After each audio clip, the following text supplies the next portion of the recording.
வணக்கம். என்னோட பேர் கமலா. நான் காரைக்கால் பகுதியில அக்கம்பட்டி கிராமத்துல வசிக்கிறேன்.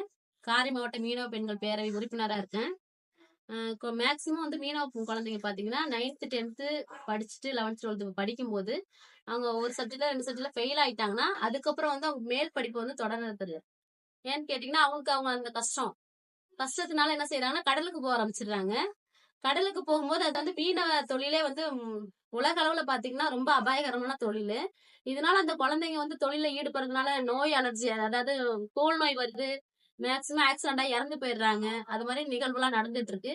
இதுக்கு வந்து அரசாங்கம் என்ன செய்யணும்னா, மீன்வளத்துறையும், நம்மளோட தொழிலாளர் துறை இணைந்து அந்த குழந்தைங்கள வந்து மீட்டெடுக்கணும். அதுக்கான நடவடிக்கை எடுக்கணும். கிராம பஞ்சாயத்துகள்ட்ட சொல்லி கட்டாயமா அவங்க 12வது படிக்கிற வரைக்குமே, அதாவது 18 வயசு முடிக்கிற வரைக்குமே அவங்க தொழிலுக்கு போக்கூடாது அப்படிங்கிறத சொல்லி கிராம அளவுல உள்ள பஞ்சாயத்துட்ட வலியுறுத்தலாம். அந்த குழந்தைங்க வந்து டிராப் அவுட் ஆயிட்டாங்கன்னா, அந்த குழந்தைங்கள வந்து ஸ்கூல் வழியா கண்காணிச்சு, அவங்க எங்கள மாரி ஒரு அமைப்புட்ட சொல்லுவாங்க. நாங்க அப்பப்ப விசிட் பண்ணுவோம். அந்த விசிட் பண்ணும்போது அந்த மாரி குழந்தைங்கள நாங்க என்ன செய்வோம், நேரடியா போய் ஃபீல்ட்ல பார்த்து அவங்கள வந்து மீண்டும் அவங்கள வந்து ஸ்கூல்ல சேர்க்கிற முயற்சி நாங்க ஈடுபடுறோம்.